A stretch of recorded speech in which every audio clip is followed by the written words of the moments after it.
Sega.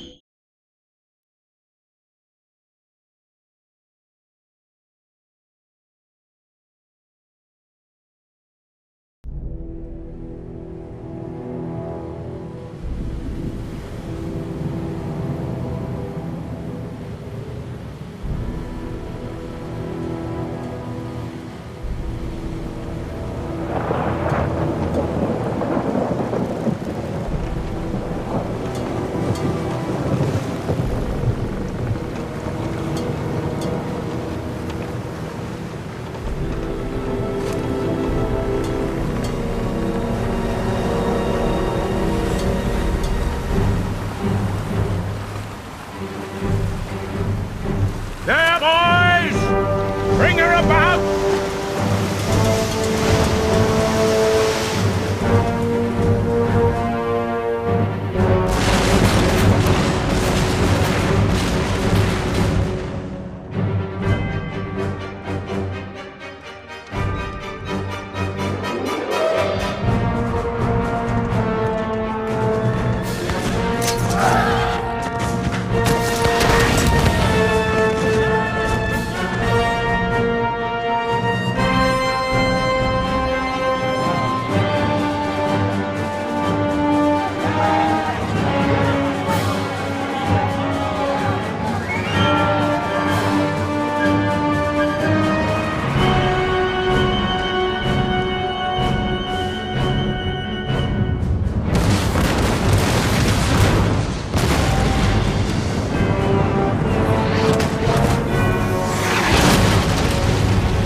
Our war on British tyranny begins tonight.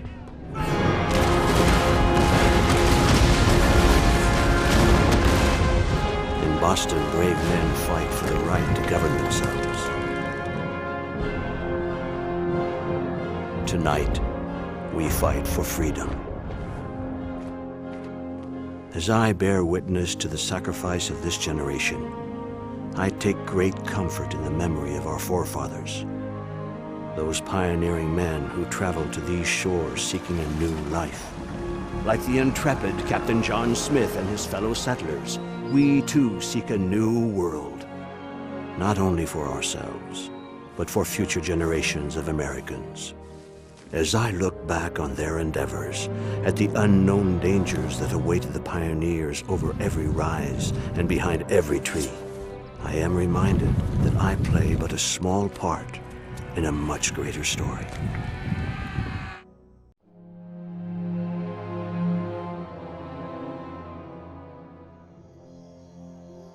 From the very beginning, there have been hardships, irreplaceable losses, brothers, fathers, sons lost to war, famine, and disease.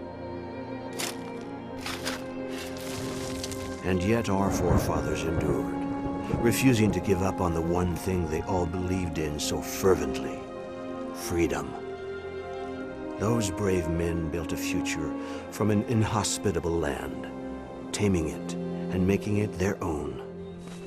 But the wild land was not the only threat.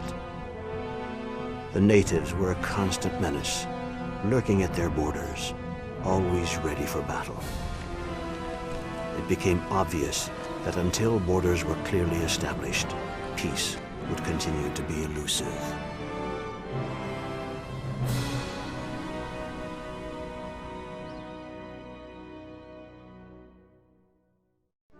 As time went by, hostilities between the natives and settlers began to fade, and more ships carrying the hopeful arrived daily. Over the next 100 years, the population swelled, and the fight for territory began. Both the British and the French set their sights on the valuable Ohio Valley. And when the French built a line of forts across the valley, I was sent to demand the instant withdrawal of their troops. They refused, and the British retaliated by sending an army under General Braddock to take the valley by force. I was unlucky enough to be an officer in that army. Braddock's limited knowledge of his surroundings and his refusal to listen to counsel led to his downfall. He marched us straight into a French ambush.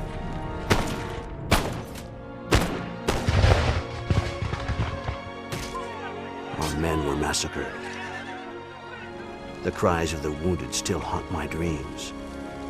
This terrible loss encouraged the British to take a closer look at the tactics and cunning employed by their native allies. Use of these warriors and their knowledge of the land would prove to be the key to claiming the Ohio Valley. Britain won its war against the French, but it was we, the American people, who bore the cost. Our treatment at the hands of the British fueled fires of discontent that spread quickly through the colonies. In Boston, a group of men dressed as Indians boarded British ships and threw a cargo of tea into the harbor. Across America, talk of rebellion became commonplace, and despite several attempts to negotiate, our demands fell on deaf ears.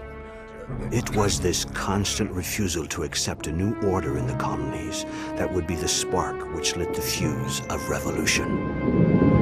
And so, I find myself here, watching with pride as my fellow Americans tear down the tyranny of the British. We fight for freedom, a driving force stronger than the word of any general. We will need this strength in the battles to come. The British will not easily relinquish their control over our home. The fight will be hard, but the rewards are boundless. While the war rages on, the members of the Continental Congress gather to sign our Declaration of Independence, the founding document of our great nation. A nation where the principles of freedom and equality are upheld by just and honorable men. This war will not be an easy one. Lives will be lost and families torn apart. But this is the price of independence. As I march, I think of my men and the sacrifice some are about to make. We are outnumbered and undersupplied. And yet we march. We march for our beliefs, for our families, for our freedom.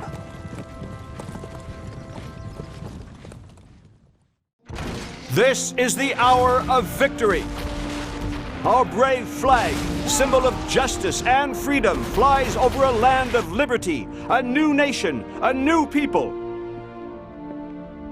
Blessed by the Almighty with freedom and dignity. We mourn the glorious dead and look to a bright future. We, the people, can defeat foul tyranny wherever it is found, among evil men, kings, and emperors. This is our republic, our brave new world.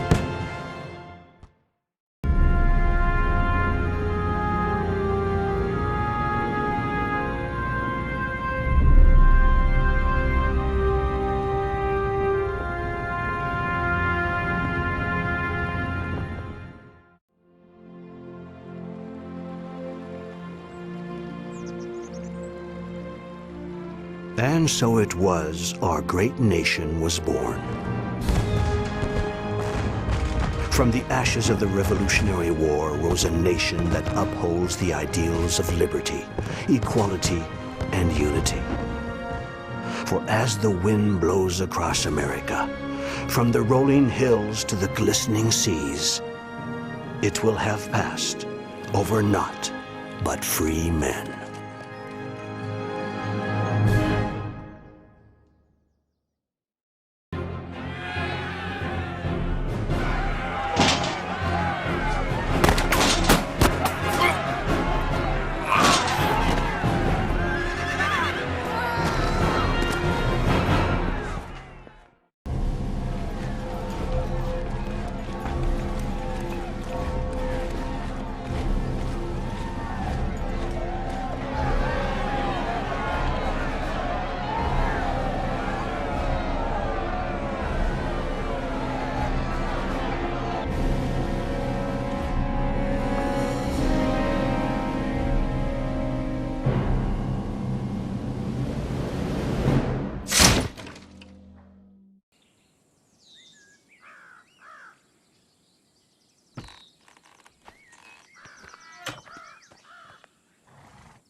Et Spiritus Dei ferebatur super aqua. Tenebre super patiam adici, terra alternerati nanis et vacua. My prince, my fellow subjects, we are gathered here today to celebrate our greatest victory. We fought to unify our lands. From the boundless oceans to the roof of the world, all share in this moment of triumph. It belongs to us all. After years of struggle, our people have a say in our great Indian state. We have taken an idea that invaders brought with them and made it our own. We will be tigers of democracy, fierce in the defense of our lands, forever!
Sultan of Sultans, your rule is now unchallenged.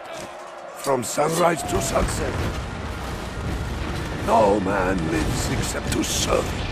Fools tried their republics and their parliaments. Little good it did them. Gunpowder and the sword were always more persuasive than a witty tongue. For what else is victory?